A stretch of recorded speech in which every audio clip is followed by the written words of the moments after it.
14 menores viajaban con sus madres este lunes cuando fueron emboscados y baleados. 6 murieron, de los que sobrevivieron, algunos se escondieron entre ramas.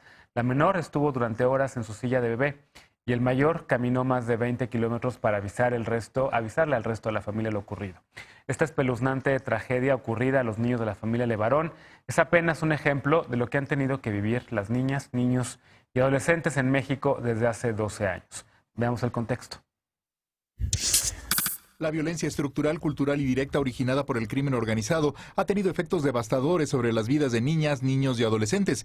Según el estudio Niñas, Niños y Adolescentes Víctimas del Crimen Organizado en México, presentado este miércoles por la Comisión Nacional de los Derechos Humanos, los 3 niveles de gobierno no han protegido eficientemente a los menores del impacto del crimen organizado. El principal problema detectado en el estudio es que las instituciones y dependencias oficiales no trabajan de manera coordinada, no se destaca con claridad a las víctimas ni se les da una atención integral. Entre el 2007 y 2017 casi se triplicó el número de menores víctimas de homicidio al pasar de 1,000 a 2,858. Además, el combate al crimen organizado dejó entre 2010 y 2016 más de 30,000 menores huérfanos. El estudio advierte que México se encuentra entre los países más violentos del mundo debido a la generalización de prácticas como la extorsión, el reclutamiento forzoso y la violencia sexual. Se detectaron 5 principales formas de violencia que afectan a los menores: homicidio, involucramiento en actividades delictivas, privación de la libertad, trata, desplazamiento forzado y orfandad. Según el Índice Estatal de Riesgo de Violencia Asociada al Crimen Organizado, realizada por la CNDH,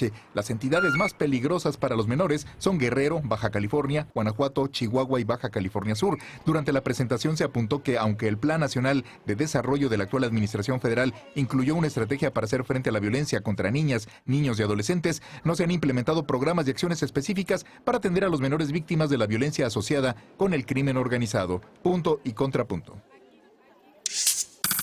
Primer tema a discutir esta noche de jueves y hoy nos acompaña Viridiana Loreley. Ella es asesora en el Senado y militante de Morena. ¿Cómo estás, Viridiana? Bienvenida. Hola, buenas noches, Genaro. Buenas noches a todos, a mis compañeros y al auditorio. Qué gusto que estés por acá. Nos acompaña también Ana Villagrán, ella todos los martes y jueves, concejala de la Alcaldía Cuauhtémoc. ¿Cómo estás, querida? Bien, contenta por esta noche. Bienvenida.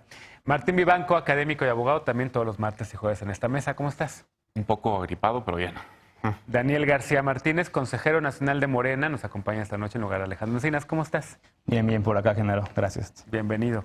Oigan, pues evidentemente no quiero que quede en un segundo plano el tema de este informe, un informe muy largo, por cierto, de la Comisión Nacional de Derechos Humanos, que atiende el tema de esta violencia estructural que sufren niñas, niños y adolescentes en nuestro país.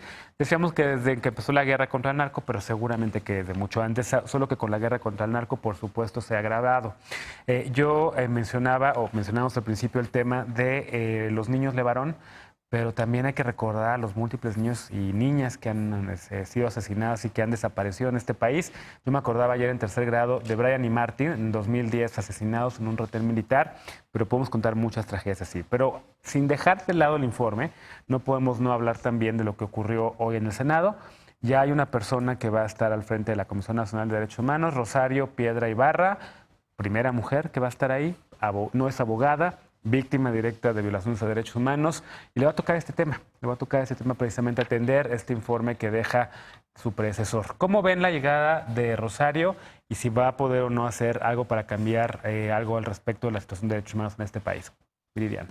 Bueno, pues para empezar, creo que tenemos que hablar sobre el proceso que llevó a la elección de Rosario Piedra Ibarra, que fue un proceso diferente a los que habían venido dándose, a donde fue electo Luis Raúl González, sí, y todos los antecesores. Se registraron 57 personas para la titularidad y fue un proceso a la hora de la votación en el Pleno que fue un poco largo, podría decirse, porque como ustedes saben, se necesita mayoría calificada para que el Senado pueda designar la titularidad de la Comisión Nacional de Derechos Humanos. Entonces, hasta hoy fue cuando salió humo blanco, por decirlo de cierta forma, y se alcanzó la mayoría calificada con 76 votos, ¿no? Algo que en las comparecencias en comisiones y que cabe destacar es la relación directa de la titular con las víctimas, ¿no? También es importante decir que en las Comisiones Unidas de Derechos Humanos y de Justicia se elaboraron una serie de indicadores, insisto, por eso también es diferente el proceso, de probidad obviamente, que se cumplieran los requisitos de ley.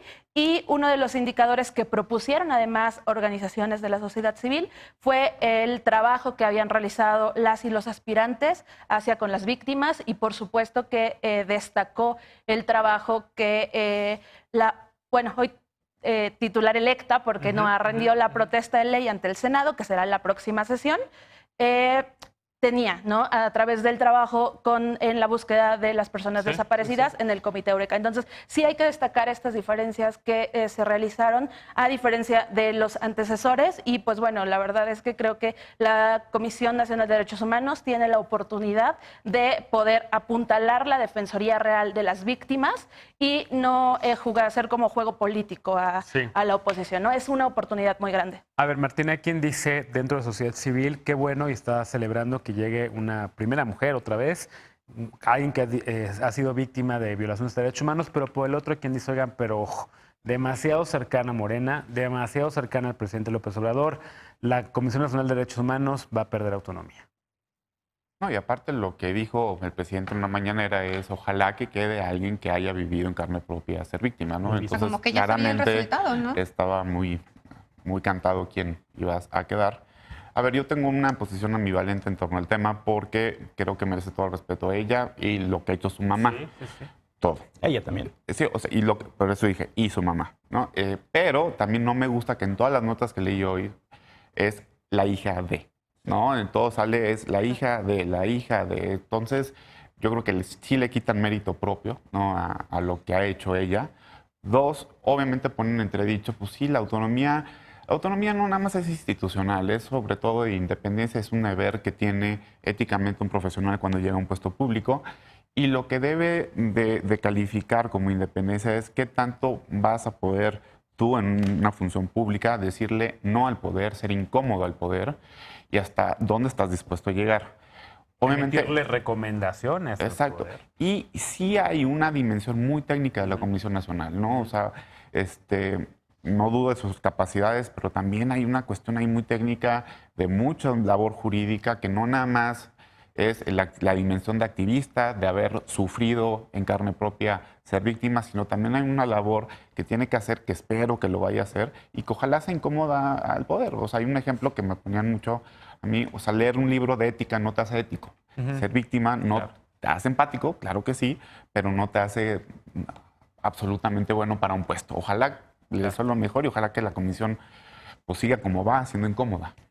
A ver, y ahora, y para el tema del informe, ella recibe, por supuesto, un legado de muchos agravios, ella recibe un legado de muchos pendientes en materia de derechos humanos, incluido este tema que en teoría tendremos que estar discutiendo, pero como hubo esta elección hoy, pues por eso lo estoy metiendo el tema, pero el tema de los niños y las niñas y los menores de edad que han sufrido tantos abusos en nuestro país, uno de sus primeros pendientes. ¿Cómo va a poderle dar la vuelta? Sí, Rosario Piedra Ibarra no nada más, o sea, sí sufrió esta parte al perder a su hermano, ¿no? Que hay que decirlo claro, lo desapareció el Estado. No nada más acompañó a su madre, Rosario Ibarra de Piedra, sino que también no fue una cuestión personal o familiar, sino consolida también el Comité Eureka, esta parte como que tiene mucho que ver con los desaparecidos en Sudamérica, en Argentina, por ejemplo, con Madres de Plaza de Mayo. Para mí es importante, yo creo que sí cumple con este perfil, por esa cercanía. No hay, ¿cuántas veces nos hemos topado en la propia Comisión de Derechos Humanos o en algunos órganos de defensoría que se acercan las víctimas y lo primero es, pues como abogados, burócratas, no va a ser, yo creo que va a cambiar esto, a mí me parece histórico. En el país nos dejan un baño de sangre que no por eso vamos a decir, eso es lo que no, si asumimos el gobierno, ahora como 4T, tenemos que aprender resolver y atender de la forma más inmediata, ¿no? Ojo, ella no es gobierno ni es 4T en teoría. No, me refiero Ojo, porque es esa confesión de parte, relevo de prueba. No, de ninguna forma. O sea, porque es autónomo. Sí. Okay. Y vamos sobre esa. Nada más. Ok, me voy a las cifras directamente de lo que hemos estado, que nos dejan a mi punto de vista, ¿no? Tenemos 33,000 desaparecidos hasta el día de hoy, por ejemplo, personas desaparecidas, de las cuales son 6,000 menores de edad, ¿no? Y de los cuales el repunte que a mí se me hace preocupante y que ahí la Comisión de Derechos Humanos jamás dijo nada, fue en el sexenio pasado. De los 6,000 menores hasta el día de hoy, 4,394 ocurrieron durante el sexenio de Peña Nieto, ¿no? Y ahí la Comisión no dijo absolutamente nada, ¿no? Este informe lo sabe. No, pero bueno, hasta cuando se publica y en el momento no hubo ningún posicionamiento, ¿no?